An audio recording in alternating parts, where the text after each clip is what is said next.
किसी ने क्या खूब कहा है, मुश्किल राहों में भी बिल्कुल आसान सा सफ़र लगता है। ये कुछ और नहीं, बस मेरे पिता की दुआओं का असर लगता है। जी हाँ दोस्तों, मैं लेकर आया हूँ एक पिता पुत्री की ज़बरदस्त हार्ट टचिंग स्टोरी, जिसको सुनकर आप अपनी आंखों से आंसू नहीं रोक पाएंगे और यह कहानी आपके अंतर्मन को छू लेगी। तो ध्यानपूर्वक सुनिएगा। शहर के एक प्रसिद्ध अंतर्राष्ट्रीय विद्यालय के बगीचे में तेज धूप और गर्मी की परवाह किए बिना बड़ी लगन से पेड़ पौधों की काट छांट में लगा था कि तभी विद्यालय के चपरासी की आवाज़ सुनाई दी, गंगा दास, तुम प्रधानाचार्य जी तुरंत बुला रही हैं। गंगा दास को आखिरी के 5 शब्दों में काफ़ी तेजी महसूस हुई और उसे लगा कि कोई महत्वपूर्ण बात हुई है, जिसकी वजह से प्रधानाचार्य जी ने उसे तुरंत बुलाया है। शीघ्रता से उठा, अपने हाथों को धोकर साफ किया और चल दिया द्रुत गति से प्रधानाचार्य के कार्यालय की ओर। उसे प्रधानाचार्य महोदया के कार्यालय की दूरी मीलों की लग रही थी, जो खत्म होने का नाम नहीं ले रही थी। उसकी हृदय गति बढ़ गई थी। सोच रहा था कि उससे क्या गलत हो गया जो आज उसको प्रधानाचार्य महोदया ने तुरंत ही अपने कार्यालय में आने को कहा। वह एक ईमानदारी कर्मचारी था और अपने कार्य को पूरी निष्ठा से पूर्ण करता था। पता नहीं क्या गलती हो गई। वह इसी चिंता के साथ प्रधानाचार्य के कार्यालय पहुंचा। मैडम, क्या मैं अंदर आ जाऊं? आपने मुझे बुलाया था। हाँ, आओ। और यह देखो, प्रधानाचार्य महोदय की आवाज़ में कड़की थी और उनकी उंगली एक पेपर पर इशारा कर रही थी। पढ़ो इसे, प्रधानाचार्य ने आदेश दिया। मैं मैडम, मैं तो इंग्लिश पढ़ना नहीं जानता मैडम, गंगा दास ने घबरा कर उत्तर दिया। मैं आपसे क्षमा चाहता हूँ मैडम। यदि कोई गलती हो गई हो तो मैं आपका और विद्यालय का पहले से ही बहुत ऋणी हूँ, क्योंकि आपने मेरी बेटी को इस विद्यालय में निःशुल्क पढ़ने की इजाज़त दी। मुझे कृपया एक और मौका दें। मेरी कोई गलती हुई है तो सुधारने का। मैं आपका सदैव ऋणी रहूँगा। गंगा दास बिना रुके घबरा कर बोलता चला जा रहा था। उसे प्रधानाचार्य ने टोका, तुम बिना वजह अनुमान लगा रहे हो। थोड़ा इंतजार करो, मैं तुम्हारी बिटिया की कक्षा अध्यापिका को बुलाती हूँ। वे पल जब तक बिटिया की कक्षा अध्यापिका प्रधानाचार्य के कार्यालय में पहुंची बहुत ही लंबे हो गए थे। गंगा दास के लिए सोच रहा था कि क्या उसकी बिटिया से कोई गलती हो गई, कहीं मैडम उसे विद्यालय से निकाल तो नहीं रही। उसकी चिंता और बढ़ गई थी।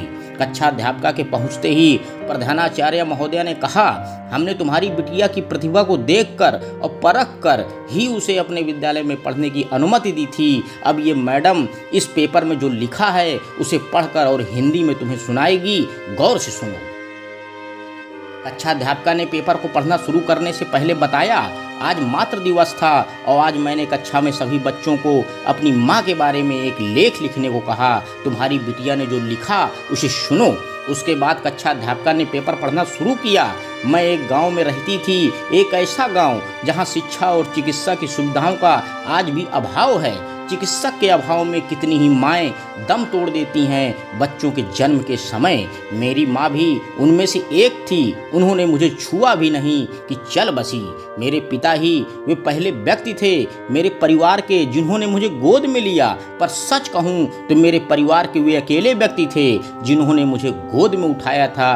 बाकी की नज़र में तो मैं अपनी माँ को खा गई थी। मेरे पिताजी ने मुझे माँ का प्यार दिया। मेरे दादा दादी चाहते थे कि मेरे पिताजी दोबारा विवाह करके एक पोते को इस दुनिया में लाएं ताकि उनका वंश आगे चल सके, परंतु मेरे पिताजी ने उनकी एक न सुनी और दोबारा विवाह करने से मना कर दिया। इस वजह से मेरे दादा दादी जी ने उनको अपने से अलग कर दिया और पिताजी सब कुछ ज़मीन, खेती बाड़ी, घर सुविधा आदि छोड़कर मुझे साथ लेकर शहर चले आए और इसी विद्यालय में माली का कार्य करने लगे। मुझे बहुत ही लाड़ प्यार से बड़ा करने लगे।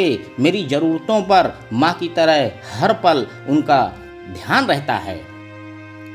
आज मुझे समझ आता है कि वे क्यों हर उस चीज़ को जो मुझे पसंद थी कहकर खाने से मना कर देते थे कि वह उन्हें पसंद नहीं है, क्योंकि वह आखिरी टुकड़ा होती थी। आज मुझे बड़ा होने पर उनके इस त्याग के महत्व का पता चला।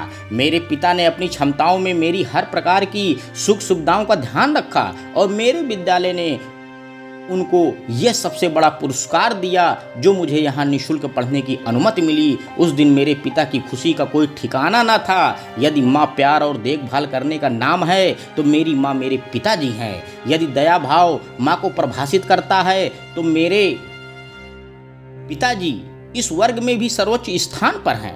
यदि संक्षेप में कहूँ कि प्यार देखभाल दया भाव और त्याग माँ की पहचान है तो मेरे पिताजी उस पहचान पर खरे उतरते हैं और मेरे पिताजी विश्व की सबसे अच्छी माँ हैं। आज मातृ दिवस पर मैं अपने पिताजी को शुभकामनाएं दूंगी और कहूँगी कि आप संसार के सबसे अच्छे पालक हैं। बहुत गर्व से कहूँगी कि जो हमारे विद्यालय के परिश्रमी माली हैं मेरे पिता हैं।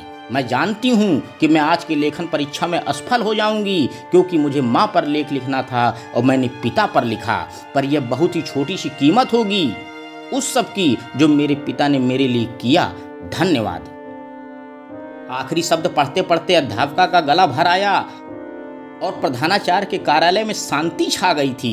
इस शांति में केवल गंगादास की सिसकने की आवाज़ सुनाई दे रही थी। बगीचे में धूप की गर्मी उसकी कमीज को गीला न कर सकी, पर उस पेपर पर बिटिया के लिखे शब्दों ने उस कमीज को पिता के आंसुओं से गीला कर दिया था। वह केवल हाथ जोड़कर वहाँ खड़ा था। उसने उस पेपर को अध्यापिका से लिया और अपने हृदय से लगाया और रो पड़ा। प्रधानाचार्य ने खड़े होकर उसे एक कुर्सी पर बैठाया और एक गिलास पानी देकर कहा, गंगादास, तुम्हारी बिटिया को इस लेख के लिए पूरे 10 में 10 नंबर दिए गए हैं। यह लेख मेरे अब तक के पूरे विद्यालय जीवन का सबसे अच्छा मातृ दिवस का लेख है। हम कल मातृ दिवस अपने विद्यालय में बड़े जोर शोर से मना रहे हैं। इस दिवस पर विद्यालय एक बहुत बड़ा कार्यक्रम आयोजित करने जा रहा है। विद्यालय की प्रबंधक कमेटी ने आपको इस कार्यक्रम का मुख्य अतिथि बनाने का निर्णय लिया है। यह सम्मान होगा उस प्यार देखभाल दया भाव और त्याग का जो एक आदमी अपने बच्चे के पालन के लिए कर सकता है। यह सिद्ध करता है कि आपको एक औरत होना आवश्यक नहीं है एक पालक बनने के लिए। साथ ही यह अनुशंसा करता है उस विश्वास का जो विश्वास आपकी बेटी ने आप पर दिखाया। हमें गर्व है कि संसार का सबसे अच्छा पिता हमारे विद्यालय में पढ़ने वाली बच्ची का पिता है। जैसा कि आपकी बिटिया ने अपने लेख में लिखा, गंगादास, हमें गर्व है कि आप एक माली हैं और सच्चे अर्थों में माली की तरह न केवल विद्यालय के बगीचे के फूलों की देखभाल की, बल्कि आपने इस घर के फूल को भी सदा खुशबूदार बना रखा, जिसकी खुशबू से हमारा विद्यालय महक उठा। तो क्या आप हमारे विद्यालय के इस मातृ दिवस कार्यक्रम के मुख्य अतिथि बनेंगे? रो पड़ा गंगादास और दौड़कर बिटिया की कक्षा के बाहर से आंसू भरी आंखों से निहारता रहा अपनी प्यारी बिटिया को।